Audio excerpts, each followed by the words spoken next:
નમસ્કાર, ખૂબ સ્વાગત છે આપનું વીટીવી ન્યૂઝમાં। હું છું આપની સાથે રાધા। મહામંથનમાં આજે ખૂબ મહત્વના મુદ્દા પર ચર્ચા કરવી છે અને એ મુદ્દો છે કે ચૂંટણી ટાણે નેતાની વાણીમાં સરસ્વતીનો લોપ કેમ, એ ક્યાંક અદ્રશ્ય કેમ થતી દેખાય છે।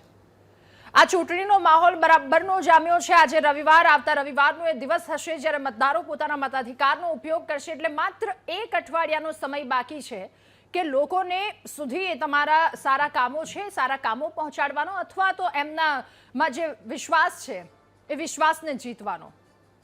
ત્યારે આ ચૂંટણીના માહોલમાં નેતાઓ દ્વારા કરવામાં આવતી નિવેદનબાજી ઘણીવાર લોકશાહીનો જે મૂળ હેતુ છે એને વિસરી જાય એવું લાગે છે। આજે કેટલાક એવા નિવેદનો જે 2 થી 3 દિવસથી સામે આવ્યા છે, તમામ નિવેદનો પર ચર્ચા કરવી છે કે આવું કેમ। ચૂંટણી એટલે કે મૂળ એ જે જનતાના પ્રશ્નો હોય છે, જનતાની સમસ્યા હોય છે, એ પ્રાથમિક જે જરૂરિયાતો હોય છે, એ તમામ વસ્તુ જનતા સુધી ખૂબ સરળતાથી પહોંચી રહે એ માટેના પ્રયત્નો, એ માટેની એમાં વાતો થવી જોઈએ। ક્યાંક સમસ્યા છે તો એનું સમાધાન, આ બધી જ વસ્તુની વચ્ચે મૂળ વિસરાય અને શું આવી રહ્યું છે એના પર આજે ચર્ચા કરીશું। જ્યારે મનમાં માત્ર ઉમેદવારનું નામ નથી હોતું જનતાના મનમાં, પરંતુ એના વિસ્તારમાં એ તૂટેલા રસ્તા, પીવાના શુદ્ધ પાણીની તંગી, સ્ટ્રીટ લાઇટ જેવા પાયાની સુવિધા કે જેની જરૂરિયાતનો ઉકેલ લાવવાની એક આશા એ મતદારોના મનમાં હોય છે। આ મતદારોનો એક મત એ આગામી 5 વર્ષ માટેનો આખો વિશ્વાસનો એક પત્ર છે, એ વિશ્વાસનો એ મત છે। આ મત એ માત્ર કાગળનો ટુકડો કે પછી બટન પૂરતો સીમિત નથી હોતો, એ 5 વર્ષની લોકોની આશા અપેક્ષાઓ હોય છે, જેના બદલામાં એ માત્ર સુવિધાઓની અપેક્ષા રાખે છે। પરંતુ કમનસીબી એ છે કે સત્તા મેળવવાની લાઈમાં નેતાઓ જે આક્રમક નિવેદનો અને વાકયુદ્ધમાં ઉતરી પડે છે, એમાં જનતાના મૌલિક પ્રશ્નો ક્યાંક હવામાં જ રહી જાય છે। લોકશાહીની સાર્થકતા ત્યારે જ છે જ્યારે નેતાઓ પોતાના ભાષણમાં એ વ્યક્તિગત આક્ષેપોના બદલે જનતાની સુવિધાઓ અને વિકાસના એજન્ડાને સર્વોપરી માને। ત્યારે એક અઠવાડિયાનો સમય બાકી છે અને ઉમેદવારો પોતાની જીત માટે એડી ચોટીનું જોર લગાવી રહ્યા છે।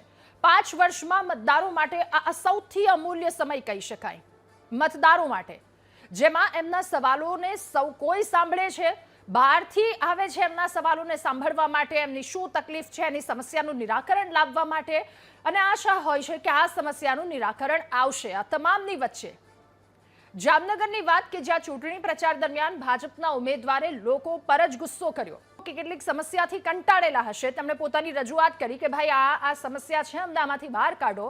ત્યારે ભાજપના ઉમેદવાર જયરાજસિંહે તેમની સાથે ઉદ્ધતાઈ ભર્યું વર્તન કર્યું, લોકોની સાથે માથાકૂટ કરી। આ તમામ કિસ્સાઓ કે જેના પર આપણે ચર્ચા કરવાની છે। દિયોદર વિધાનસભા બેઠકના ધારાસભ્ય કેશાજી ચૌહાણ કે જેઓ ફરી એક વખત પોતાના નિવેદનને લઈને ચર્ચામાં આવ્યા છે, ચૂંટણી પ્રચારમાં તેઓ આવ્યા હતા અને સોની ગામે યોજાયેલી એક સભામાં તેમણે કોંગ્રેસ પર આકરા પ્રહાર કર્યા। તેમણે કહ્યું કે જેનું કોઈ સાંભળવાનું જ નથી એમને વોટ શા માટે આપો છો? કોંગ્રેસ એ કડો બીજવારો છે, ભાઈઓને ભેગા નથી બેસવા દેતા, તમારા કાળજા ખાવા માટેનો આ એક પેતરો રચવામાં આવ્યો છે અને એમાં તમે છેતરાતા નહીં। કેશાજી ચૌહાણ કે જેમના દ્વારા નિવેદન આપવામાં આવ્યું, એમનું આ નિવેદન વિવાદાસ્પદ બન્યું। મતદારોને આકર્ષવા માટે કોંગ્રેસે પણ ક્યાંય પાછી પાની નથી રાખી। કોંગ્રેસના પૂર્વ ધારાસભ્ય પ્રતાપ દુધાત કે જેમણે ભાજપ પર પ્રહારો કર્યા હતા, તેમણે કહ્યું કે ભાજપ સત્તા મેળવવા માટે ગમે તે હદે જઈ શકે છે, ચૂંટણી જીતવા માટે દાઉદને પણ ટિકિટ આપી શકે છે, મેદાનમાં ઉતારી શકે છે। વાવ-થરાદ જિલ્લા પંચાયતના કોંગ્રેસના ઉમેદવાર સિદ્ધરાજસિંહ ચૌહાણ કે જેમણે ખુલ્લેઆમ પોલીસને ચીમકી આપતું એક નિવેદન આપ્યું હતું કે જો પોલીસ સરકારનો હાથો બનીને કામ કરશે તો અમે એને જોઈ લઈશું। વાવ-થરાદમાં પૂર્વ ધારાસભ્ય ગુલાબસિંહ રાજપૂત કે જેમણે ભાજપ સરકાર પર આકરા પ્રહારો કર્યા હતા, પોતાના મિત્રો અને ભાગીદારોને સાચવવા માટે યોજનાઓ લાવવામાં આવે છે, ત્યારે ચૂંટણી જીતવા માટે નેતાઓની જે નિવેદનબાજી તેજ થઈ છે, પરંતુ શું આ નિવેદનોમાં, શું જનતાની વચ્ચે જઈ અને મત માંગવાની જે આખી વાત છે એમાં ક્યાંય જનતાની પ્રાથમિક સુવિધાનો ઉલ્લેખ થયો છે? શબ્દોના આ યુદ્ધમાં ભલે એકબીજા કરતા ચડિયાતા આપણે દેખાઈ જઈએ એ પર્ટિક્યુલર સમય માટે, પરંતુ એ ન ભૂલવું જોઈએ કે જેના થકી આપણે છીએ એ સામાન્ય જનતાના સવાલો, એમના મુદ્દાઓ તો ક્યાંક આ વાકયુદ્ધમાં, નિવેદનબાજીમાં ભૂલાઈ નથી જતા ને। આ જ મુદ્દા પર ચર્ચા કરવી છે આજના મહામંથનમાં।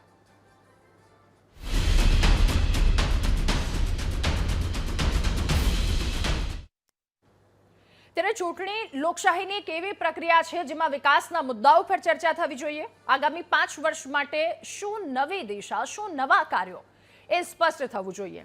પરંતુ હકીકતમાં ચૂંટણી નજીક આવે એમ વિકાસના મુદ્દાઓ પાછળ રહી જાય છે. નિવેદનબાજી, આક્ષેપ પ્રત્યાક્ષેપ, શબ્દયુદ્ધ આ બધું જ કેન્દ્ર સ્થાને આવી જાય છે. ભાષણમાં મુદ્દાઓ કરતા વ્યક્તિગત પ્રહાર વધારે જોવા મળે છે અને જનતાની અપેક્ષાને ઉકેલવાની હોય છે, પરંતુ રાજકીય ગરમાવો એ ઘણીવાર ચર્ચાને મૂળ મુદ્દાથી ભટકાવી દે છે. પરિણામે લોકશાહીના આ મહત્વના પર્વમાં શું થવું જોઈએ અને વાસ્તવમાં શું થઈ રહ્યું છે, આ વચ્ચેનો તફાવત સ્પષ્ટપણે દેખાઈ આવે છે. હવે તમામ નેતાઓ કે જેમના નિવેદનો ચર્ચામાં આવ્યા છે, પહેલા એમના નિવેદનને સાંભળી લઈએ કે જનતાની વચ્ચે જઈ તેમણે શું નિવેદનો આપ્યા છે.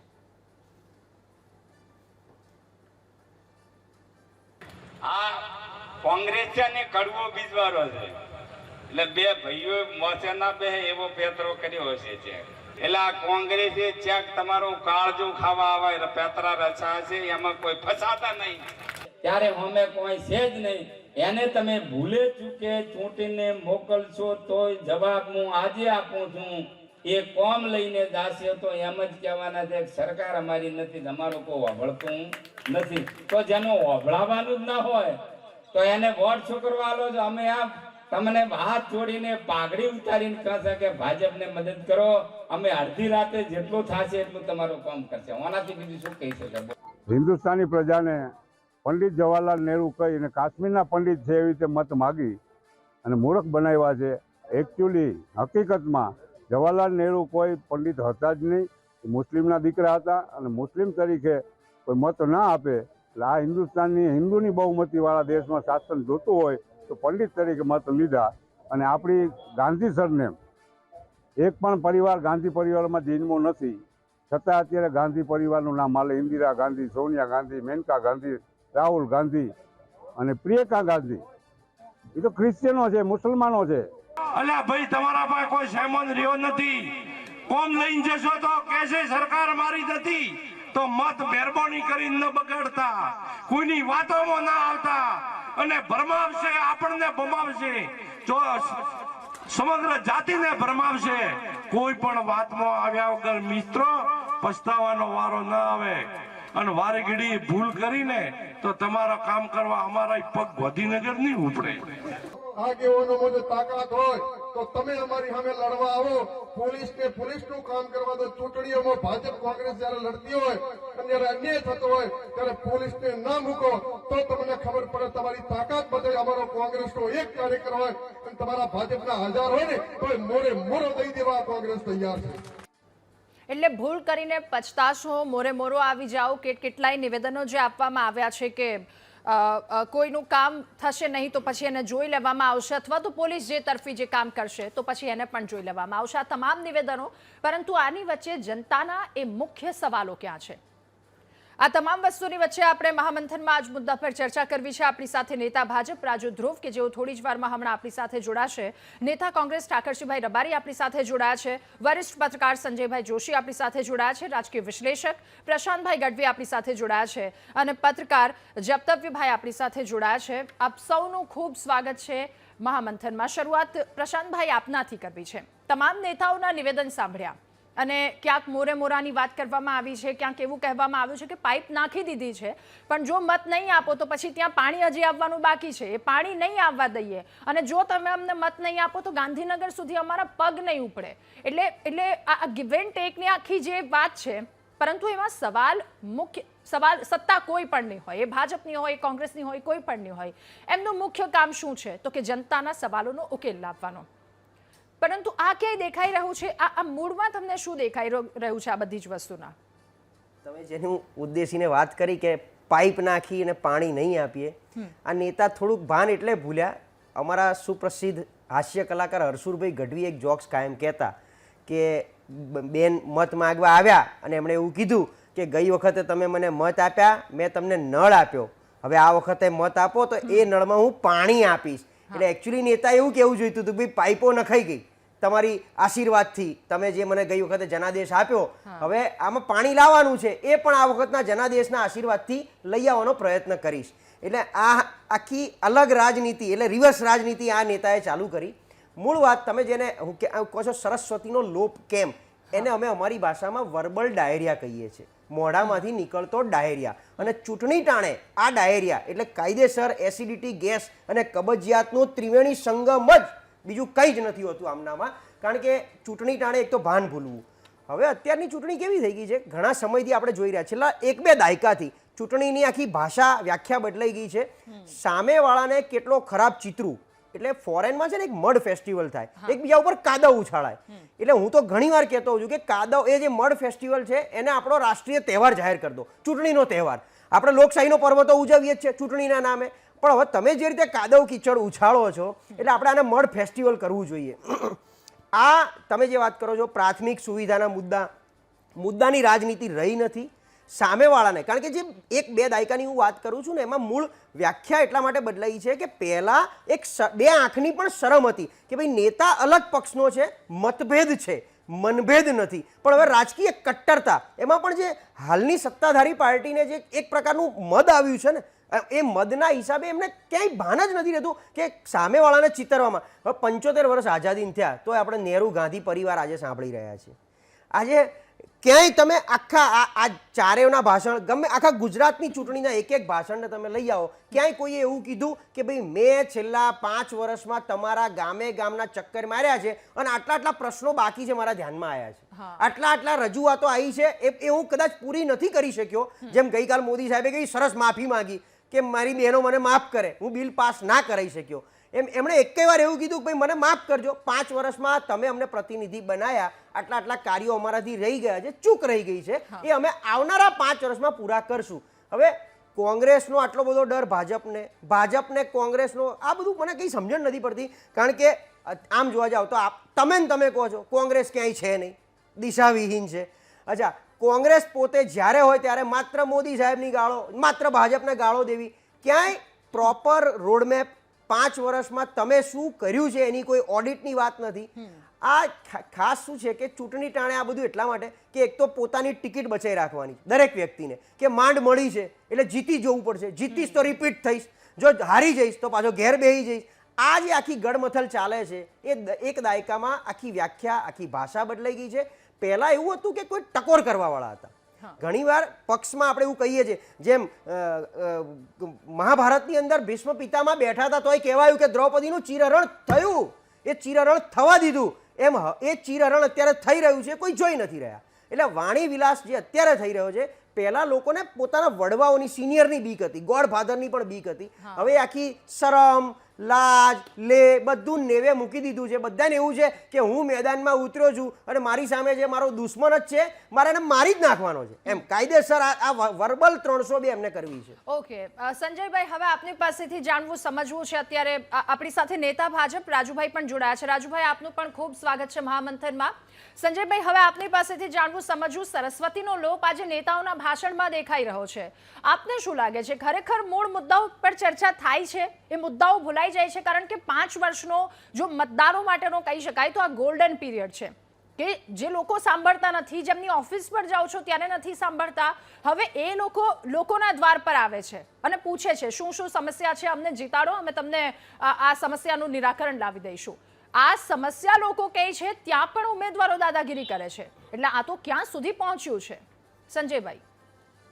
જી, આપને ચોક્કસ શબ્દો છે, શબ્દ એ સાધના છે. અને જ્યારે તમે જાહેર જીવનમાં હો ત્યારે શબ્દો સંયમ હોવો જોઈએ. તમારે લોકોની વાતોને સાંભળવી જોઈએ. જ્યારે ચૂંટણી આવે ત્યારે 5 વર્ષ પછી ચૂંટણી આવતી હોય ત્યારે પ્રજાની વચ્ચે જઈ અને તમારા હિસાબે પ્રજા તમારા કાર્યોની કામગીરીનું ઓડિટ કરે અને તમને એ ઓડિટની અંદર કેટલા માર્ક્સ મળ્યા છે એ આપવું જોઈએ.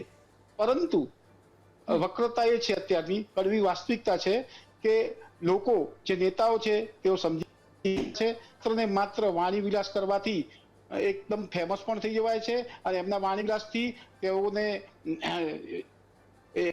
એમના વાણી વિલાસના કારણે એમના જે મૂળ કાર્યો છે એ લોકો ભૂલી જાય છે અને આ વાણી વિલાસ જ મહત્વમાં માનવામાં આવે છે. વાત કરવામાં આવે, તાજેતર અમદાવાદના જે ધારાસભ્ય હતા ભાઈ ભૂષણભાઈ ભટ્ટ, એમણે પાકિસ્તાન એન્ટ્રી કરાવી છે.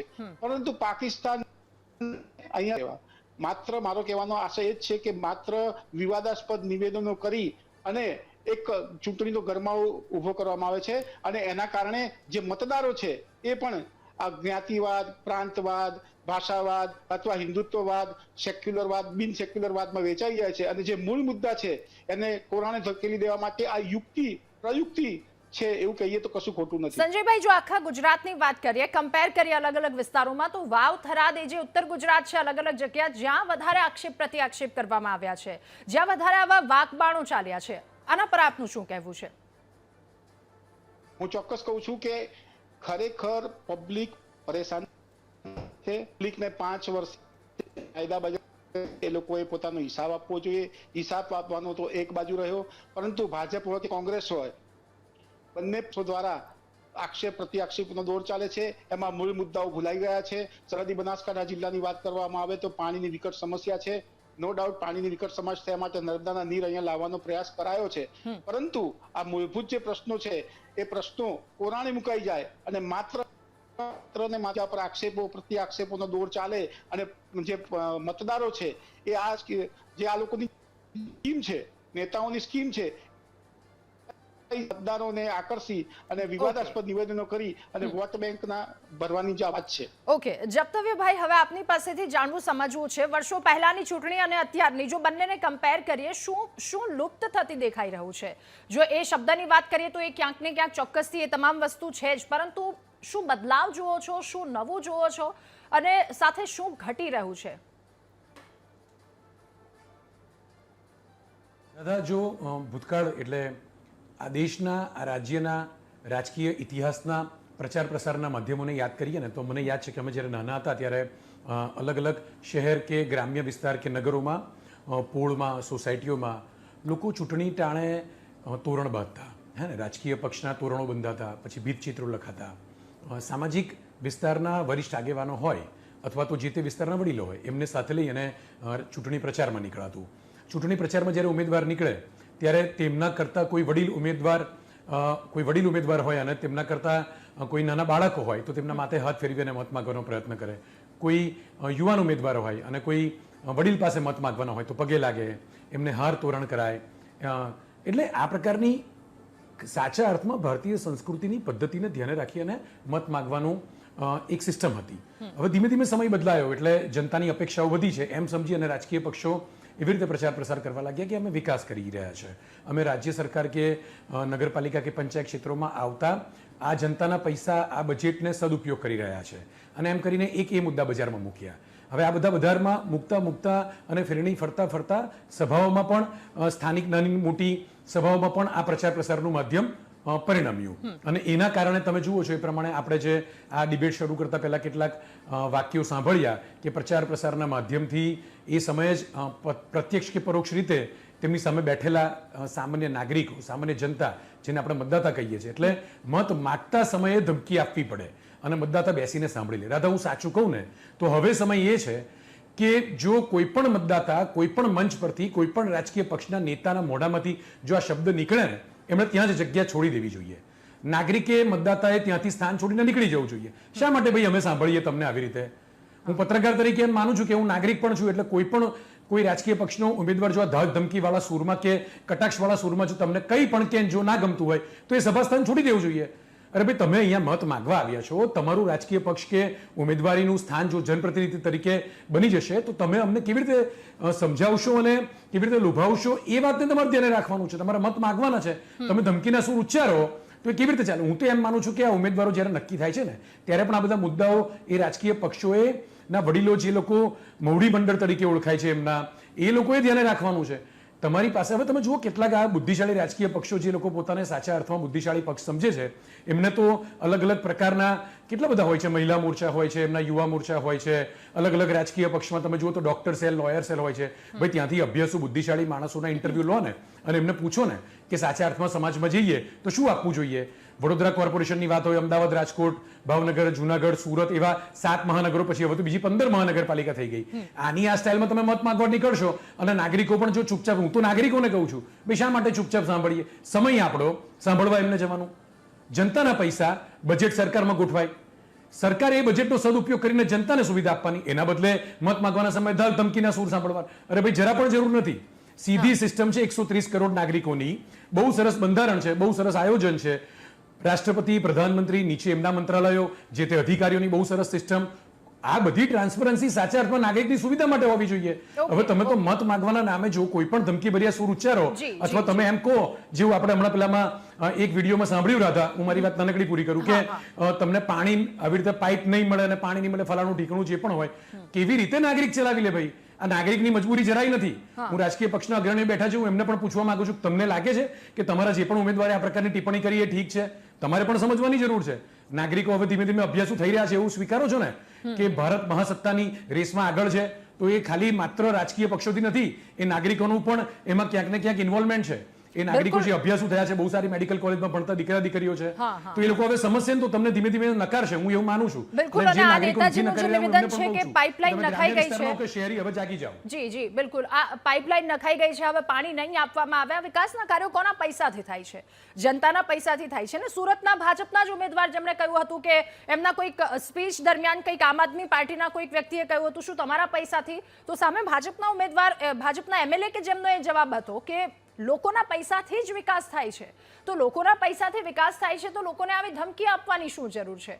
ઠાકરજીભાઈ, આપની પાસેથી હવે જાણવું, સમજવું છે. મોરે મોરો દમ હોય તો આવી જાઓ, સામસામે લડી લઈએ, આવા બધા શબ્દોનો ઉપયોગ કરવામાં આવે છે, એ પણ જાહેર જનતાની વચ્ચે એ એક મેસેજ પહોંચાડવાનો હોય છે કે અમે તમારા વિસ્તારમાં જો ચૂંટાઈને આવ્યા, તમે અમને આ સિંહાસન પર બેસાડ્યા તો ઘણા સારા કામો સાથે મળીને કરીશું. પરંતુ એની બદલે આ શબ્દ યુદ્ધ શા માટે થઈ રહ્યું છે? આની શું જરૂર છે એટલી બધી? ઠાકરજીભાઈ, અમારા વિસ્તારમાં ગેનીબેન ધારાસભ્ય હતા ત્યારે, ગુલાબસિંહ ખરા ધારાસભ્ય હતા, તમામ ધારાસભ્યો ખૂબ રોડ રસ્તા સારા કામો કર્યા. અમે ક્યારેક ગાંધીજીને માનીએ છીએ, આવી વાત નથી કરતા, પરંતુ બિલકુલ તમે જોઈએ આખા ગુજરાતના વરવા દ્રશ્યો માત્ર પોલીસ દ્વારા, પોલીસની મજબૂરી છે, પોલીસને મૂકીને અમારા કાર્યકરોને ઉપાડી જવા, ફોર્મ ભર્યું હોય તો ઉમેદવાર ના માનતો હોય તો એને દરખાસ્ત કરનારને ઉપાડી જવો, એને ધાક ધમકી આપવી, ખોટા ફોર્મ પાછા ખેંચાવી લેવા. લોકશાહીમાં મતદાનનો લોકશાહી પર્વ છે, તમે મતદાનના અધિકારો છીનવી લો. આ 500-700 સીટો બિનરીફ કરી, કોઈ પ્રેમનો ઉભરો નથી આવી ગયો, એ લડવા ગયા હતા, પરંતુ ધાક ધમકી, મહેસાણાનો ઓડિયો સાંભળો, એક ઉમેદવારને ફોર્મ પરત ખાચવા 80 લાખ રૂપિયા. 30 વર્ષથી તમારી સરકાર છે ભાજપની, તમે વિકાસના નામે વોટ માંગો ને, તમે પોલીસને આગળ કરીને 80 લાખ રૂપિયાની ઓફર કરીને અમારા સુરતના કોંગ્રેસના કાર્યકરોને પરેશાન કર્યા. ભાવનગર હોય, કચ્છ હોય, વાવ થરાદ હોય, બનાસકાંઠા હોય, દરેક જગ્યાએ કાર્યકરોને પરેશાન. પછી મારે તો, હું તો જો નિવેદન ક્યારેય પેલું નથી આપતો. એ ધોનેરામાં ભાજપના તમામ આગેવાનોની હાજરીમાં ભાજપના જવાબદાર આગેવાન, ભાજપની મેન્ટેડ ઉપર ધારાસભ્ય લડેલા, એ એમ કે પાણી નહીં મળે, વોટ નહીં આપો તો, અરે સરકાર ચૂંટણા પછી, ચૂંટણી લોકશાહી પર્વ છે, ત્યાં સુધીની ચૂંટણી હોય, જીત્યા પછી તમામ નાગરિકો એ સરકારના હોય છે, સરકારની જવાબદારી હોય. સરકાર કોઈ પણ પાર્ટીની હોય, એની જવાબદારી નિભાવવી પડે. અત્યારે સરકાર તમામ જગ્યાએ નિષ્ફળ નીવડી છે. 2-3 વર્ષ પહેલા માનનીય ગૃહમંત્રી હરકભાઈ સંઘવી, જે જૈન સમાજમાંથી આવે છે, અહિંસાના પૂજારી આ સમાજ છે, એમણે અમારા કિશન ભરવાડની હત્યાથી દીકરી ઉપર હાથ મૂક્યો હતો કે હું ન્યાય અપાવીશ દીકરી. આજે એની શું દશા, એને ન્યાય નથી મળ્યો. પરંતુ દુઃખ લાગે છે મારા માલધારી સમાજના, કાલે જ ધર્મેશ ભરવાડનું જાહેરમાં ધોળકામાં સરેઆમ હત્યા થઈ ગઈ. આ સરકાર લોકો ચલાવે છે કે ગુંડાઓના ભરોસે મૂકી દીધી છે કે જાહેરમાં હત્યાઓ થાય. કિશન ભરવાડની હત્યા થઈ, એને ન્યાય ન મળ્યો, જેના કારણે ફરીથી એ જ જગ્યા ઉપર એ અમારા તત્વો બેફામ થયા. ધોળા દિવસે એનું કાલે દીકરાનું હત્યા થઈ ગઈ. એ પરિવારોને શું વીતતી છે? આ બનાવોના કારણે મારે કેવું છે, ચૂંટણી લોકશાહી ઢબે લડો. એટલા માટે મારે કેવું, તમે વિકાસના નામે વોટ માંગો, તમારું 30 વર્ષથી શાસન છે, તમારે શું કામ ધમકીઓ આપવી પડે કે અમે પાઇપો કાઢી નાખશું? દિયોદરના કોઈ આગેવાને કીધું કે હવે પાણીના તળાવ ભરવા છે પણ વોટ નહીં મળે તો અમે પાઇપો કાપી નાખશો. ભાઈ ખેડૂત, તમે ખેડૂતને શું નમાલા સમજો છો? પાણી આપવું હોય કોઈ પણની સરકાર હોય, ભાજપની સરકાર હોય, કોંગ્રેસની હોય કે ત્રણની હોય, ખેડૂતોને, આ ગુજરાતની જનતાને શિક્ષણ આપવું જોઈએ, આરોગ્ય આપવું જોઈએ, ખેડૂતોને પાણી આપવું જોઈએ. એ તમામના પરિપક્વતાના ગુણ હોવા જોઈએ કે મેં આ કામ નહીં કરું. અરે અમારી અહીંની પરંપરા છે, ચૂંટણીમાં વોટ આપ્યા પછી ચૂંટણીમાં જે જીતી ગયો એને હારનાર શુભેચ્છા આપે છે, પછી મતદાર જયારે કામ કરવા જાય ત્યારે એમ ના પૂછે કે તે મને વોટ નતું આપ્યું. એના ખેડૂત હોય, વેપારી હોય, નાગરિક હોય, ચૂંટાયેલો ધારાસભ્ય હોય, મુખ્યમંત્રી હોય કે કોઈ પણ મંત્રી, એના માટે ગુજરાતના નાગરિકો તમામ હરખા હોય. આ રીતની વાણી વિલાસ આ લોકો કરી રહ્યા, ધમકીઓ આપી રહ્યા. હવે જવાહરલાલ નહેરુને એ પંડિત છે, એ સમગ્ર બ્રાહ્મણ સમાજનું અપમાન છે. એ હમણાં તમે નતા, આપણે નથી કહેતા મુસ્લિમ હતા, મેનકા ગાંધી તમારા જ પક્ષમાં છે. તમે આવા વાણી વિલાસ કરી દો કોઈના પરિવાર. અને જવાહરલાલ નહેરુ હોય, ભગતસિંહ હોય, સરદાર વલ્લભભાઈ, ગાંધીજી હોય, આ લોકોએ આઝાદી અપાવી છે. હવે એમને સ્વર્ગવાસ છે અને વર્ષો થયા, 30 વર્ષથી તમારી સરકાર છે ગુજરાતમાં, હજી જવાહરલાલ નહેરુના નામે ગાંધી પરિવારને ગાળો બોલવાનું. જી ઓકે રાજુભાઈ, હવે આપની પાસે બધા નિવેદનો છે અને નિવેદનોનું જો અત્યારે જોઈએ ને તો લાંબુ લિસ્ટ એક બન્યું છે. આ મતદારોને ક્યાંક ધમકાવવાની વાત છે, ક્યાંક એ ધર્મ સુધી વાત પહોંચી જાય છે, ક્યાંક પાકિસ્તાન સુધી વાત પહોંચી જાય છે. શું મૂળ મુદ્દાઓને આપણે વિસરી રહ્યા છે? આની વચ્ચે એક ધારાસભ્ય જેમણે નિવેદન આપ્યું છે, અભયસિંહ તડવી, તોછડાઈથી લોકો સાથે વર્તન કરે છે. હવે લોકોએ એવું કહ્યું કે આ આયુષ્માન કાર્ડ કે જે સરળતાથી નથી મળતું, કાગળ માટે ધક્કા ખાવા પડે છે, તો કહે છે બેસી જા, ચૂપ રહે, હું ધારાસભ્ય છું, એ કાગળ તો આપવા જ પડે. એના બદલે એ સમસ્યાનું નિરાકરણ ઉપર વાત કરવી જોઈએ ને. અગાઉ જ્યારે એમને જ પૂછવામાં આવ્યું હતું ત્યારે એમને એવું કહ્યું હતું કે ડુંગરાળ વિસ્તારમાં થોડી ઉપર એમ્બ્યુલન્સ ચડવા આવવાની છે. તો એક વ્યક્તિ, એક સામાન્ય નાગરિક કોની પાસેથી આશા રાખવાનો છે? ધ્રુવભાઈ, સવાલ એ થઈ રહ્યો છે કે આટલું ઉદ્ધતાઈ ભર્યું વર્તન શા માટે લોકો સાથે કરવામાં આવ્યું છે? જાણે કે જાણો છો એ બધી વસ્તુ કે લોકો છે તો જ અમે છીએ. રાજુભાઈ.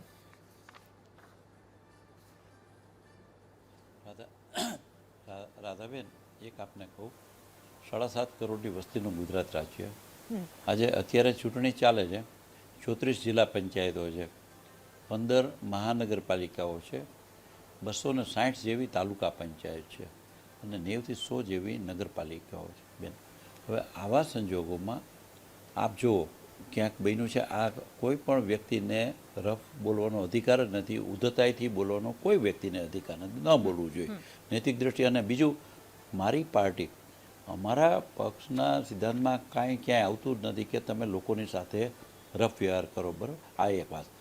હવે આટલું મોટું ઓલું ચાલે છે, એમાં ક્યાંય જેને બન્યું એનો હવે એક આપને કહું કે અત્યારે આપે વાત કરીને, મારે હમણાં બનાસકાંઠાના જિલ્લા પ્રમુખ કીર્તિસિંહભાઈ વાઘેલા સાથે વાત થઈ અને થોડી વારમાં ભગવાનભાઈ પટેલ સાથે વાત થઈ. ભગવાનભાઈની આખી વાત મેં સાંભળી. જે રીતે ઠાકરસિંહભાઈ વાત છે ને, એને વાતનું વતેસર કરે છે ઠાકરસિંહભાઈ. મને લાગે છે કે કોંગ્રેસના ને આપના લોકો એ પણ પરાજય ભાળે અને પછી બેફામ બોલે, એના જવાબમાં પ્રત્યુત્તરમાં ક્યાંક પાર્ટીના લોકો આજે જે રીતે વાણી વ્યવહાર થયો. પરંતુ ગુજરાતમાં કોઈ પણ જાહેર જીવનમાં, સમાજ જીવનમાં રહેલી કોઈ પણ વ્યક્તિએ ભાષામાં વિવેક બુદ્ધિ જાળવવી જોઈએ, સ્વવિવેક જાળવવો જોઈએ, હું બહુ સ્પષ્ટપણે માનું છું. અને આ માન્યતા વડાપ્રધાન નરેન્દ્રભાઈ મોદી, ગૃહમંત્રી અમિતભાઈ શાહ, અમારા રાષ્ટ્રીય અધ્યક્ષ નીતિન નબીનજી, ગુજરાતની વાત કરીએ તો મુખ્યમંત્રી ભૂપેન્દ્રભાઈ પટેલ, નાયબ મુખ્યમંત્રી હર્ષભાઈ સંઘવી, અમારા પ્રદેશ અધ્યક્ષ જગદીશભાઈ વિશ્વકર્મા, આ બધા લોકો અમને કાર્યકર્તાઓને બેઠકોમાં આ જ વાત કહેતા હોય છે કે ભાઈ આપણો વાણી વ્યવહાર, આપણું આચરણ છે ને, એ હંમેશા લોકો માટે એક સરખું હોવું જોઈએ, લોકોની સામે. આ હું બહુ ગંભીરતા સાથે આ સ્ટેટમેન્ટ કરું છું. અમારું ટોચનું નેતૃત્વ આજે ભૂપેન્દ્રભાઈ પટેલનો આપે જોયું હોય ક્યારેય કોઈ વસ્તુમાં, તો તમે જુઓ ટોચના અમારા નેતૃત્વની ક્યાંય ભૂલ હોય તો કહો. હવે એક ક્યાંક અમારો કોઈ કાર્યકર્તા છે કે એને બોલવામાં સરસ ચૂક થઈ જાય. સાંભળો, હવે આજે ભાઈ ઠાકરસિંહભાઈ વાત કરી, હવે એકચ્યુઅલી ધાંખા ગામે છે, જિલ્લા પંચાયત સીટ ધાનેરાની, ત્યાં ભાઈ ભગવાનભાઈ પટેલે વાત કરી.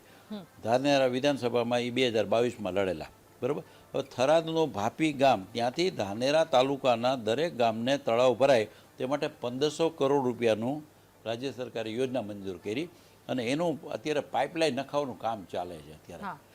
આ વાત આપને એટલા માટે કરું છું કે આજે રાજ્ય સરકાર બનાસકાંઠાને હમણાં આપે કીધું 30 વર્ષથી અમારું રાજ્ય છે, પણ 30 વર્ષથી રાજ છે, આજે ગુજરાત જળ સમસ્યાથી મુક્ત થતું જાય છે. આજે ગુજરાતના રસ્તાઓ, ગુજરાત આજે બાકીના રાજ્યોમાં ઠાકરસિંહભાઈ ને બાકીના આગેવાનો જાય ને ત્યારે એમને ખબર પડે કે ગુજરાતમાં કેવું સુખ શાંતિ છે, સમૃદ્ધિ છે. આજે જે વસ્તુ ગુજરાતમાં છે એ બીજા રાજ્યોમાં નથી. રાજુભાઈ, મારો સવાલ રાજુભાઈ આપને એ હતો કે એમને કહ્યું કે પાણીની પાઇપલાઇન નખાઈ ગઈ છે, જો પાણી જોઈએ તો વોટ આપજો, ગાંધીનગર સુધી તો વોટ આપજો. શું આ ખરેખર યોગ્ય છે રાજુભાઈ? આ યોગ્ય છે?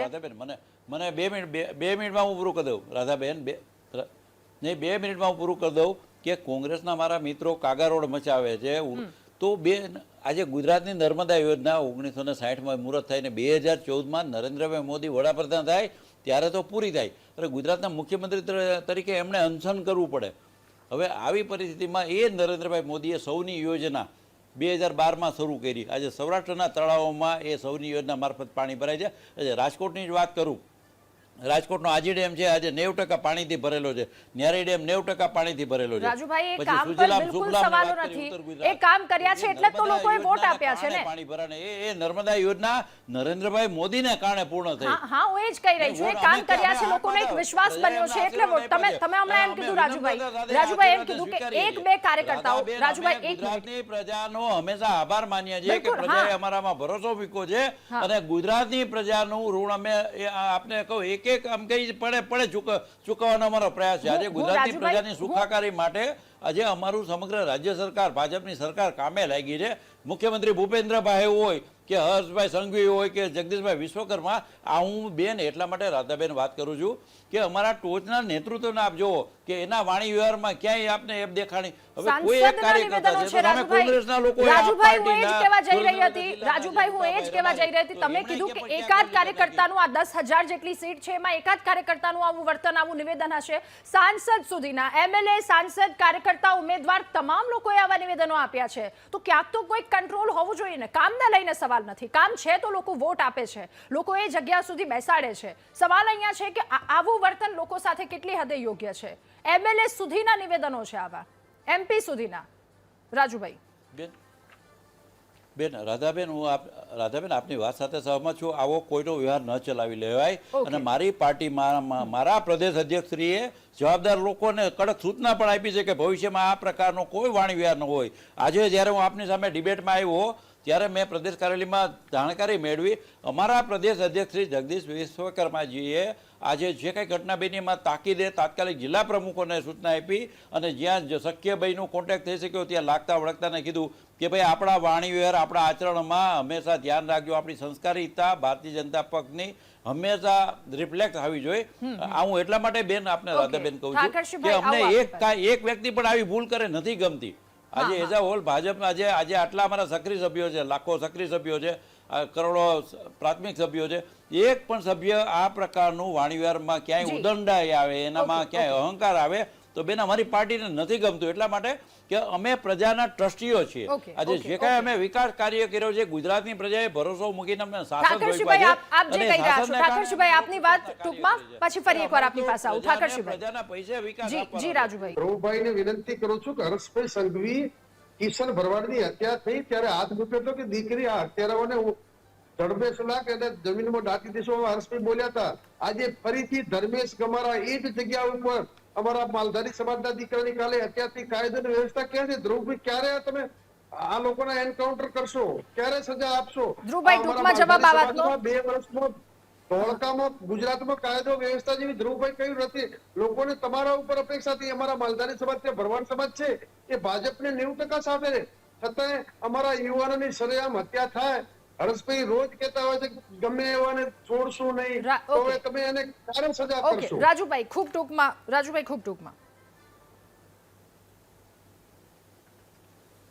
બેન એક કહો રાધાબેન, મારે ઠાકરસિંહભાઈ આપને એટલું કે ઠાકરસિંહભાઈ અમને પણ દુઃખ છે. એ યુવાનનું મૃત્યુ થયું. આજે મુખ્યમંત્રી ભૂપેન્દ્રભાઈ પટેલ, નાયબ મુખ્યમંત્રી હર્ષભાઈ સંઘવી, અમારા પ્રદેશ અધ્યક્ષ અને અમારા જિલ્લા ભાજપ પ્રમુખ અને અમારા તમામ સંગઠનના લોકોએ શોકની લાગણી વ્યક્ત કરી છે. એટલા માટે કે કોઈ આશા ઉમંગ ભરેલા યુવાનનું આ રીતે હત્યા થાય એ ગુજરાતમાં કદાપી શક્ય ન બને. બન્યું છે એની સામે કડકમાં પગલાં લેવામાં આવી રહ્યા છે. હું VTVના માધ્યમથી રાધાબેન ખાતરી સાથે કહીશ કે આ વસ્તુ ભવિષ્યમાં પાર્ટી નહીં ચલાવે, સરકાર નહીં ચલાવે. એટલા માટે કે ઠાકરસિંહભાઈ તમારી સાથે, તમારી વેદનામાં, તમારા દુઃખમાં અમે પણ સહભાગી છીએ. કોઈ પણ વ્યક્તિ સાથે આવું ન થવું જોઈએ. જે બન્યું છે એ અતિ દુઃખદ છે અને એને ફક્ત વખોડી નાખવાની વાત નથી, પરંતુ ગુનેગારોને સામે કડકમાં પગલાં લઈ અને એના પરિવારજનોને સંતોષ થાય, એના સમાજને સંતોષ થાય. ઓકે પ્રશાંતભાઈ હવે આપની પાસે ઓકે એ- પ્રશાંતભાઈ એક આ ખાકર જે સિવાય માઇન્ડ એક ગેમ વસ્તુ રમવામાં આપ આવી રહી સમજો છે આના પર આપની પાસેથી કે જવાબ આપ મેળવવો જે છે વાત કરો છો ભાવનાત્મક વાત છે, લાગણીશીલ. આજે રાજુભાઈ રાજ્ય ઓકે સરકાર રાજુભાઈ ફરી કડકાઈથી એકવાર પગલાં લઈ આપની રહી પાસે છે. આવું એટલી ખાતરી રાખજો, ઠાકોરજી. રાજુભાઈ ફરી એકવાર આપની પાસે આવું પ્રશાંતભાઈ હવે એ માઇન્ડ ગેમ જે બિજવારાની વાત કરવામાં આવી કે કડવો આ એક છે મગર અને કપિરાજની જે આખી વાત કરવામાં આવે કાળજા માટે તમને બોલાવવામાં આવે છે એમાં ફસાશો નહીં. હવે જનતાને ખબર છે કે ક્યાં કોને વોટ આપવો. બીજી વસ્તુ કે એક જે હમણાં જ વાત કરી છોટાઉદેપુરની કે જ્યાં લોકો પોતાની સમસ્યા કહે છે એવું કહે છે ને તમારી સમસ્યાનું અમે નિરાકરણ લાવીશું અમને જે તે જગ્યા પર બેસાડો જે તે જવાબદારી સોંપો. આયુષ્માન કાર્ડને લઈને લોકો કેટલા ધક્કા ખાય છે સૌ કોઈને ખબર છે. એ સુવિધા ત્યારબાદ ખૂબ સરસ મળે છે પરંતુ જે વચ્ચેની કંઈક વસ્તુ છે જ્યાં લોકો હેરાન થાય છે હવે ત્યાં કહેવા જાય છે તો ત્યાંના સાંસદ એવું કહે છે કે મને ખબર છે ચૂપ થઈ જા કાગળ તો આપવા જ પડશે. એ ડુંગર સુધી જવાની વાત હોય તો ત્યાં થોડી એમ્બ્યુલન્સ આવે તો વિકાસની વાતો હશે લોકોના સવાલ હશે નથી પોસિબલ તો સામાન્ય રીતે સામાન્ય જનતાને વાણીમાં એ સભ્યતામાં સમજાવી શકો છો. રાજુભાઈ સૌરાષ્ટ્રથી આવે છે. સૌરાષ્ટ્રમાં એક કહેવત છે કે વળે તો વાણ અને પડે તો પાણો. એટલે તમે કામ જે કરો છો એમાં આવા એકાદ સ્ટેટમેન્ટથી પછી ક્યાંક ને ક્યાંક પાણો નાખો છો. 2-3 વાત બહાર આવી. તમે કીધું માઇન્ડ ગેમ, આ માઇક ગેમ થઈ ગઈ છે હવે કે માઇક આવે છે એટલે માઇન્ડ એમના બંધ થઈ જાય છે. માઇક હાથમાં આવે એટલે બેફામ શું બોલવું એટલે એ ભાન ભૂલી જતા હોય છે આ લોકો. અને માત્ર બીજું તમે સમજો ભાજપનો પ્રચાર હોય એટલે માત્ર કોંગ્રેસ પર પ્રહાર, પોતાની કોઈ વાત નહીં. કોંગ્રેસનો પ્રચાર હોય તો માત્ર ભાજપ ને મોદી સાહેબને ગાળોની વાત, એ સિવાય બીજી કોઈ વાત નહીં. તમે તમારી તો વાત કરો. આ તમે એમ માનીને ચાલો તમે નોકરી લેવા જાઓ તો બીજા કેન્ડિડેટની વાત કરો છો. તમે તમારી કેપેબિલિટી તો આપો કે ભાઈ મારી પાસે આ કેપેબિલિટી એટલે હું આ કરીશ. બીજવારની વાત કરી કે કોંગ્રેસ કડવો બીજવાર છે. મોદી સાહેબ જસદણની ચૂંટણીમાં એવું કહેતા જ્યારે કુંવરજી બી કોંગ્રેસમાંથી ચૂંટણી લડતા કે આ બાવળ કાંટા વગાડશે. હવે તમે એ જ બાવળીયાને અહીંયા આંબો બનાવી નાખ્યો અને એમની તો કેરી ખાવ છો તમે. એટલે ક્યાંક ને ક્યાંક આ રાજકારણ પાછું જ આવવાનું છે તમારી ઉપર. આ ફેંકેલ આ વસ્તુ જે કહીએ જે લોંદો તમે ફેંકો છો એ ભીતે પછડીને પાછો તમારી ઉપર જ આવવાનો. એ ધ્યાનમાં રાખી મૂળ વાત વાણી વિલાસ આ તે હવે અમે તો આની પર ચર્ચા અમે ઘણા બધા આની પર ઇન્ટરનલી ચર્ચા કરતા હોઈએ કે ક્યાં સુધી આપણે આ જ રીતના બફાટ ઉપર જો તમારા કોંગ્રેસના અધ્યક્ષ મલ્લિકાર્જુન ખડગે અભણ બોલે તો આપણે આમ છાતી ફાટ ફાટ થઈ જાય છે કે મને અભણ કીધો. કારણ કે આ બધા આખી પ્રજાએ પોતાની જાત ઉપર જ લઈ મેં લીધું મને અભણ કહી દીધો. મોત કા સોદાગર કે તો છાતી ફાટ ફાટ થઈ ગઈ મોદી સાહેબની કે આ મોતનો સોદાગર કહી દીધા અમારા મોદી સાહેબને. એ જ રીતે તમે પેલી ગર્લફ્રેન્ડ આ તે કંઈ બાકી નથી રાખ્યું. એટલે પ્રજાએ તમારી પાસેથી કોઈ સારી વાત ક્યારેય સાંભળવાની જ નથી. તમારે બીજી કોઈ જેમ તમે કામ કરી રહ્યા છો 150 કરોડ રૂપિયા ભલે જનતાના જ પૈસા એ આ બનાસકાંઠામાં 150 કરોડની આટલી પાણીની પાઇપલાઇન નાખો છો તો તમે એનું ગૌરવ લઈને એને બીજી રીતે મૂકો વાતને. આવી ક્યાંય વાત જ એટલે મેં કીધું લોકો બી મેરિટ એટલે ભૂલી ગયા છે કારણ કે એક કામમાં પોતે સાક્ષી નથી. હા પ્રશાંતભાઈ મારે એ જ સવાલ આપને પૂછવું તો ચલો આપણે ક્યાંક આ બધા આવા નિવેદનો થઈ રહ્યા છે એક મતદાર તરીકે આપણે ક્યાં પાછા પડીએ છીએ આપણે ક્યાં જાગૃત થવાની જરૂર છે. મતદારો આમાં કેવું છે હવે મતદારો ઉપર બે જે પ્રહાર થઈ રહ્યા છે ને બંને બાજુથી એ પ્રહારમાં એને ન્યુરોલોજિકલ કહેવાય. એટલે ન્યુરોલોજિકલી એટલું બધું અંદર ફિટ થઈ ગયું છે ને એટલે એ માત્ર રાજકીય હુંસાતુસી અને કટ્ટરતા ઘૂસી ગઈ છે. મતદાર પોતે પણ જ્યારે મત આપવા જાય છે એ 5 વર્ષનું સર્વેયું લઈને જ જતા. આગલે દિવસે આ મતદારના અલગ અલગ વર્ગ છે તો એ વર્ગમાં કોણે આગલી રાત્રે ચવાણું આપ્યો, દારૂ આપ્યો. હવે આપણને બધાને ખબર છે ગુજરાતમાં દારૂબંધી છે તેમ છતાં એક પણ ચૂંટણી દારૂ વગરની લડાઈ મને બતાવી દો ગુજરાતમાં એક પણ ચૂંટણી. અત્યારે પણ એના વહીવટ તો ચાલુ થઈ જ ગયા છે કે ભાઈ આ ગામમાં આટલો પહોંચાડવાનો છે, આ ગામમાં આટલો દારૂ પહોંચાડવાનો છે. એક બાજુ આપણે દારૂબંધીને ગૌરવ લઈએ છીએ. એટલે મૂળ વાત છે કે આખી ચૂંટણીની જે વ્યાખ્યા અને આ રીતે જ લડાઈ છે એવું આ લોકોને ખ્યાલ આવી ગયો છે કે હું સામેવાળાને ચિતરીશ, હું ગાળો દઈશ તો જ મારી એટલે સોશિયલ મીડિયામાં ક્યાંક હું ચમકી જઈશ, લોકો મને ઓળખી જશે નામજોગ. હું સાક્ષી એટલા માટે કહું છું કે અત્યારે આપણે સૌ જાણીએ છીએ કે જેટલા લોકો ચૂંટાશે 10,000 માનો કે 10,000માંથી ભાજપને 7,000 કે 8,000 સીટો મળી ગઈ પણ એમ મોદી સાહેબે જ કીધું છે કે તમારે તો મોદીના ચહેરા જોઈને વોટ આપવાના છે. એટલે જે કામ થવાનું છે ઉપરથી જ આવવાનું છે. અહીંયા જે તમારો લોકલ પ્રતિનિધિ છે જે તમારા માટે કામ 150 કરોડની પાઇપનું લઈને આવ્યો છે એને પોતાને જ ખબર નહીં હોય કે 150 કરોડની પાઇપલાઇન મારા વિસ્તારમાં આવી ગઈ, ઉપરથી સીધો ઓર્ડર આવ્યો છે, સીધો નખાઈ ગયો છે, આને તો ખાલી ફોટા જ પડાયા છે. એટલે તમે જાતે જ્યાર સુધી સાક્ષી નથી ને એટલે તમારી પાસે બોલવા માટે કઈ છે નહીં. અને એટલે માત્ર ગાળો અને વાણી વિલાસ. જગતવ્યભાઈ, હવે આપની પાસે રાજકીય ડ્રામા વિશે જો વાત કરી લઈએ, આ તો વાણી વિલાસની વાત કરી, એ વડોદરાનો વોર્ડ નંબર 2 વોર્ડ નંબર 11 નો જે જબરજસ્ત રાજકીય ડ્રામા થયો હતો, મેં કેટલાય સિનિયર લોકો કે જેઓ આ ફિલ્ડમાં છે એમને સાંભળ્યા કે આટલા વર્ષોમાં ક્યારેય આવો ડ્રામા નથી જોયો, ક્યારેય આવી ચૂંટણી નથી જોઈ. એ રિપોર્ટર હોય કે કોઈ પણ વ્યક્તિ, તમામ લોકોએ એક જ વાત કરી છે કે અત્યાર સુધી આવો રાજકીય ડ્રામા ક્યારેય નથી જોયો. 724 સીટ બિનહરીફ પર આંકડો પહોંચ્યો છે. એના વિશે આપની પાસેથી જાણવું, સમજવું કે આ કઈ દિશામાં આપણે જઈ રહ્યા છીએ. તમે જે વાત કરી કે વડોદરામાં પણ ડ્રામા જોયો, રાજ્યના બીજા વિસ્તારોમાં પણ ડ્રામા જોયો, સુરત, હા. ખરેખર ડ્રામા શબ્દ વાપરવો પડે ને એ જ આ લોકશાહીના પર્વ માટે શરમજનક છે. ચૂંટણીના પ્રચાર પ્રસારની વાત હોય, ચૂંટણીમાં ઉમેદવારી નોંધાવવાની વાત હોય, જનતા પાસે મત માંગવાની વાત હોય, મતદાન થવાની માંગ હોય કે પછી પરિણામની વાત હોય, એમાં આવા દ્રશ્યો સર્જાય કેવી રીતે શકે? રાષ્ટ્રીય ધારાધોરણ જળવાશે, નિયમો અનુસાર કાર્યવાહી થશે, નિયમો અનુસાર ઉમેદવારી પત્રો ભરાશે અને નિયમો અનુસાર ચૂંટણી થશે, તો જ સાચા અર્થમાં પર્વ જેવો લાગશે. કોઈ એમ કહે કે ધૂળેટીના દિવસે અમે એક જણને તારામંડળ ફોડતા જોયો, મને બહુ આનંદ આવ્યો. આ એવી વાત છે. જોકર સમાન દ્રશ્યો સર્જાય છે, સર્કસ જોતા હોય તે પ્રકારનું વાતાવરણ સર્જાય છે. હું જરા પણ પત્રકાર કે નાગરિક તરીકે આ પ્રકારના દ્રશ્યોથી સંમત નથી.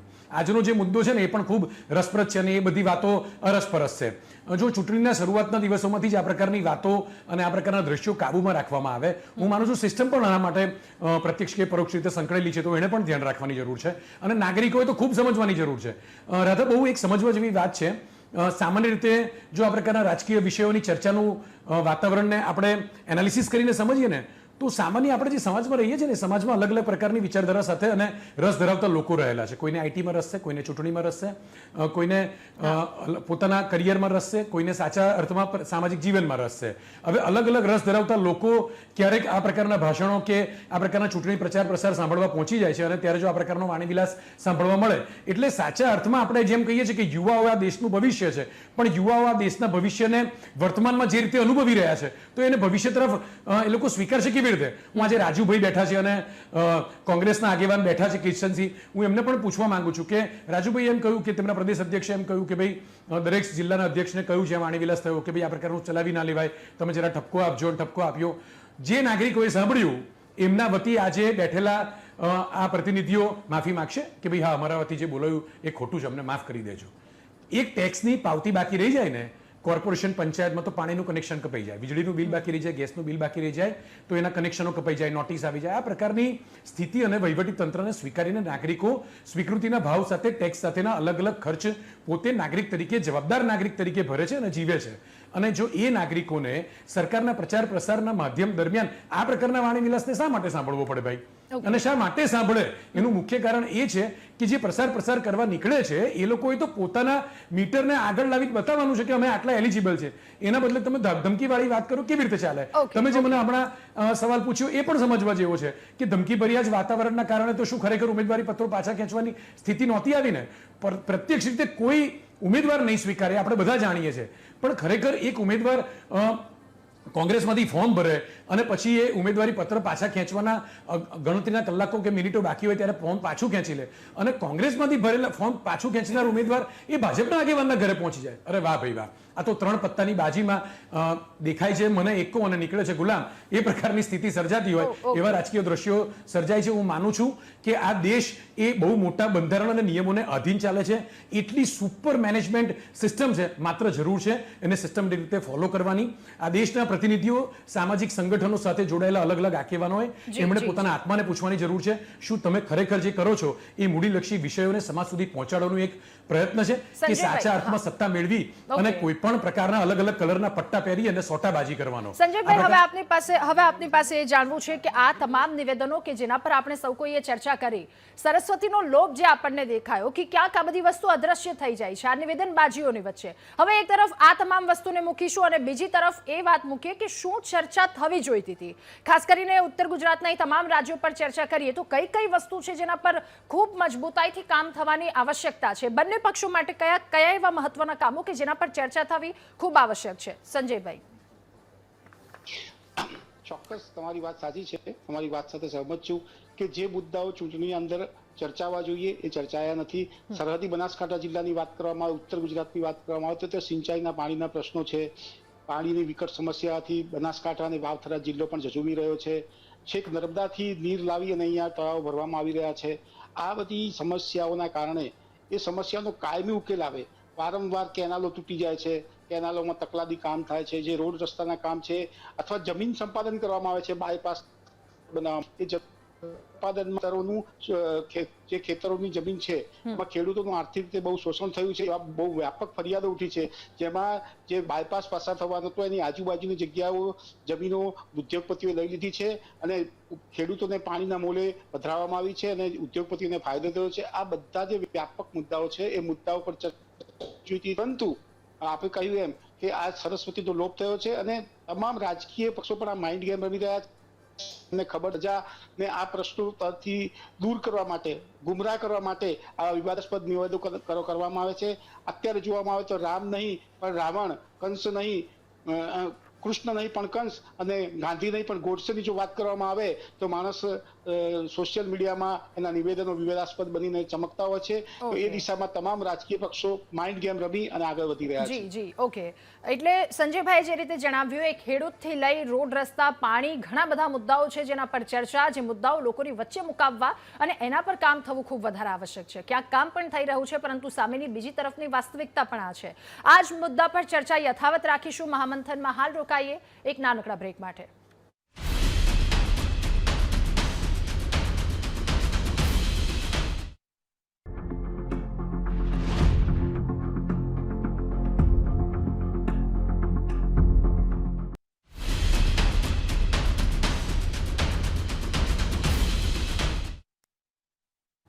Welcome back. મહામંથનમાં ચર્ચા કરી રહ્યા છે નેતાઓ. આ વખતે આરપારના મૂડમાં છે. વાણીવિલાસ, જે શબ્દ યુદ્ધ જે થઈ રહ્યું છે, પરંતુ એની જગ્યાએ શું હોવું જોઈતું હતું, આ જ મુદ્દા પર આગળ વધીશું. ઠાકરજીભાઈ, ફરી એકવાર આપની પાસે. ચલો, આક્ષેપ પ્રત્યાક્ષેપ, વાદ વિવાદ, આ તમામ વસ્તુને સાઈડમાં રાખી અને હવે જનતાને શું જરૂર છે, શું મહત્વના કામો થવા જોઈએ, એના પર આપના શું એક ઠોસ મત કહી શકાય એ છે, અને આપની અંતિમ પ્રતિક્રિયા પણ આ મુદ્દા પર. હું એ જ કહેવા માંગુ છું કે ગુજરાતમાં 30 વર્ષથી શાસન છે, તો તમે એવું લઈને આવો ને કે ભાઈ 30 વર્ષમાં આટલું કરી નાખ્યું. તમારે બીજી આજે પણ તમારા માધ્યમથી ધોલેરાના ભાજપના આગેવાન ને ધોલેરામાં તો હવે તો બધું ભાજપ થઈ ગયું, પણ ધારાસભ્યને એમણે લઈ લીધા. એ બધાને પ્રશ્ન પૂછવા માંગુ છું કે અમારા થરાદના ભાપીથી ધોલેરાના તમામ વિસ્તારને પાણી આપવા 92 ગામોના તમે પાણી ક્યારે પાણી આપી દો અને પછી તમે પાઇપો કાપજો, પાણી ક્યારે આપશો એનો જવાબ આપો. ઓકે ઠાકરજીભાઈ. રાજુભાઈ, હવે આપની પાસેથી જે એ જ સવાલની સાથે કે જે મહત્વના મુદ્દાઓ છે જે ક્યાંક ભૂલાયા છે, ક્યાંક આ જે નિવેદનો આપવામાં આવ્યા છે તમામ જગ્યા પર, શું કહેવું છે, શું એવી ખાસ જરૂર છે? એ ન માત્ર ઉત્તર ગુજરાત, ન માત્ર દક્ષિણ કે પછી સૌરાષ્ટ્ર, આખા ગુજરાતની વાત છે કે જ્યાં એ વિકાસના કામો થવા જોઈએ. આખા ગુજરાતની વાત છે કે જ્યાં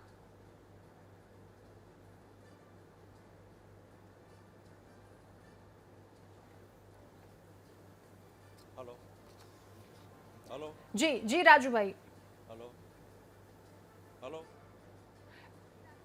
જી રાજુભાઈ, આપની વાત જણાવો. રાજુભાઈ, કે થોડુંક આપણે વધુ પડતા નિરાશાવાદી થઈ ગયા છીએ. આપને મારે એટલું જ કહેવું છે કે આપણે વધુ પડતા નિરાશાવાદી થઈ ગયા છીએ. સરસ્વતીનો ક્યાંય લોપ નથી થયો. કોઈ પોતાની ભાષામાં સ્વવિવેક ચૂકી ગયો છે. વિવેકહીનતાની વાત છે. સરસ્વતી માં વિદ્યાનો ક્યાંય લોપ નથી થયો. હું આપને ભરોસો આપું છું કે ગુજરાતમાં જે રીતે ચૂંટણી થઈ રહી છે, આજે આપ બાકીના રાજ્યો જુઓ, અન્ય આસપાસના રાષ્ટ્રો જુઓ, તો ગુજરાતમાં આવડી મોટી ચૂંટણી થાય છે. હું માનું છું કે મુખ્યમંત્રી ભૂપેન્દ્રભાઈ પટેલ અને ગૃહમંત્રી હર્ષભાઈને આપણે અભિનંદન આપવા જોઈએ, એટલા માટે કે જે શાંતિપૂર્ણ રીતે ચૂંટણી થઈ રહી છે આપ એ જુઓ. કે અને બીજું કે કાગરોડ મચાવવામાં આવી છે કે બિનહરીફ થઈ તો મીડિયા તો દરેક જગ્યાએ હાજર છે. ક્યાંય નિયમોનો ભંગ નથી કરવામાં આવ્યો. તમામ જગ્યાએ આજે કોર્ટો છે. આજે અમે કાંઈ પણ ખોટું કરીએ તો એની સામે કોર્ટમાં જઈ શકાય છે અને પ્રજાની અદાલતો છે જ. આજે એક આપને કહું કે 26મી તારીખે જ્યારે ચૂંટણી છે, મતદાન છે, તો પ્રજાની સામે તો બધી પાર્ટીએ જવાનું છે. ત્યારે હું ખાતરી સાથે કહીશ કે ગુજરાતમાં શાંતિ અને એકલાસ છે. ગુજરાતમાં શાંતિપૂર્ણ રીતે ચૂંટણી થઈ રહી છે અને સમગ્ર રાજ્ય સરકાર, સમગ્ર ચૂંટણી તંત્ર, વહીવટી તંત્ર કાબેલિયા દાદ કામગીરી કરે છે. હું માનું છું કે આજે આ જે મિત્રો જે અત્યંત નિરાશાની લાગણી વ્યક્ત કરે છે, એમને આટલું નિરાશ થવાની જરૂર નથી. એટલા માટે કે ગુજરાતમાં ખરેખર લોકો અત્યારે જોવા આવે છે કે ગુજરાતમાં 15 મહાનગરપાલિકા, 34 જિલ્લા પંચાયત, 260 તાલુકા પંચાયત, 90 જેવી નગરપાલિકાઓ, આટલી મોટી ચૂંટણી 10,005 કરતા વધુ ઉમેદવારો ઊભા હોય છતાં શાંતિપૂર્ણ રીતે ચૂંટણી થઈ રહી છે. એ ખૂબ મહત્વની વાત છે, પણ નિરાશાની જ્યારે વાત આવે છે ત્યાં નિરાશા નહીં, સાવચેત થવાની પણ જરૂર છે. જે શરૂઆત થઈ છે રાજુભાઈ, ત્યાં સાવચેત થવાની જરૂર છે. ઠાકરસિંહભાઈ, આપની વાત. હા બેન, કાબિલેદાદ છે. હા, હા. અને ચૂંટણી તંત્ર, આપણા ચૂંટણી તંત્રને પણ આપણે અભિનંદન આપવા બિલકુલ, જોઈએ. બિલકુલ. બેન, એટલા માટે કે આપણે ગુજરાતમાં છીએ ને, બીજું કે આજે ભાઈ કે છે બનાસકાંઠામાં 1500 કરોડ રૂપિયાના કામો કર્યા છે. રાજુભાઈ ઠાકરસિંહભાઈને સાંભળી લઈએ, આપણે સમયનો પણ અભાવ છે. સમગ્ર ગુજરાતમાં કરોડો રૂપિયાના કામો ચાલે છે. હા. બેન, ટ્રસ્ટી છીએ, પ્રજા વતી અમે કામ કરીએ છીએ. ક્યાંય અમારા વાણી વ્યવહાર અહંકાર પણ ના આવે, ઘમંડ પણ ના આવવો જોઈએ, અને અમારા કોઈ કાર્યકર્તા ક્યાંય વિવેક ચૂકે એ પણ અમને નથી પાલવતું. બહુ ગંભીરતા સાથે હું જર્નાલિઝમને તમે સત્ય સ્વીકારતા નથી. કોંગ્રેસના મેન્ટેડ ઉપર ફોરમ ભરેલું અમારું થરાદ ભરૂચ જિલ્લા પંચાયતમાં, અને ભાજપ મેન્ટેડ આપી દે. તમે 30 વર્ષમાં આટલો વિકાસ કર્યો તો કોંગ્રેસના ઉમેદવારને તમે ભાજપ કેમ મેન્ટેડ આપે છે? સમયનો ખૂબ અભાવ છે. ઉમેદવારો લઈ જાઓ તો કેમ? જપ્તવ્યભાઈ, આપની વાત ખૂબ જ ટૂંકમાં, સમયનો ખૂબ અભાવ છે, ખૂબ જ ટૂંકમાં આપની વાત. ખાલી માત્ર એટલું કહેવા માંગુ છું કે આજે બંને રાજકીય પક્ષના પ્રવક્તાઓ જે પ્રમાણે વાત કરી રહ્યા છે અને ક્યાંક પોતાના દ્વારા અને પોતાના ઉમેદવારો દ્વારા થયેલી એક ભૂલ છે તેને બચાવવાનો પ્રયત્ન કરી રહ્યા છે. હું એટલું માનું છું કે નાગરિક તરીકે અને પત્રકાર તરીકે હું એવી અપેક્ષા રાખું છું કે અથવા તો એક નાનકડી મારા નાના મોઢે એક સલાહ આપવા માંગુ છું કે તમે જ્યારે પ્રચાર અને પ્રસાર માટે મત માંગવા નીકળો છો ને, ત્યારે તમે શું કર્યું છે ને માત્ર એટલું જણાવશો ને તો પૂરતું છે. નાગરિક સંતુષ્ટ થઈ જશે. તમારા મોઢામાંથી નીકળેલા શબ્દો આજે અણગમા બન્યા ત્યારે આજે આ સ્થિતિ દર્શાવી છે. પ્રશાંતભાઈ, અંતિમ પ્રતિક્રિયા આપની આ મુદ્દા પર. હું એવું માનું છું કે જનપ્રતિનિધિ કે રાજકીય પક્ષોએ એમનું કામ બોલવા દો, તમારી જીભને ના બોલવા દેશો. તમારું કરેલું કામ હશે એ ઓટોમેટિક બોલશે, અને જનતાને ખબર જ છે કે તમે કેટલું કર્યું છે અને કેટલું નથી કર્યું, ક્યાં કચાશ રહી ગઈ છે. એ કચાશ તમારા પ્રત્યે જો પ્રેમ હશે તો તમને બતાવીને પણ પાછા લાવવામાં આવશે, પણ તમે નહીં જ કર્યું હોય અને તોય લાવવાના છે તો એ ધમકી જ છે. બિલકુલ. આપ સૌનો ખૂબ આભાર મહામંથનમાં અમારી સાથે જોડાવા બદલ, આ મુદ્દા પર ચર્ચા કરવા બદલ. તો નેતા એ ઘણા બધા લોકોના રોલ મોડેલ પણ હોય છે. એક મંચ પરથી જ્યારે નિવેદન આપવામાં આવે છે તો એ કેટલાય લોકો સાંભળે છે, એટલે જવાબદારીપૂર્ણનું નિવેદન હોવું જોઈએ. વિકાસની એ કામો થશે, વિકાસની વાતો થશે, રોડ રસ્તા, એ જે પ્રાથમિક સુવિધા છે એ સમસ્યાનું નિરાકરણ આવશે. આ આશાની સાથે એક મતદાર પોતાનો મત આપતો હોય છે.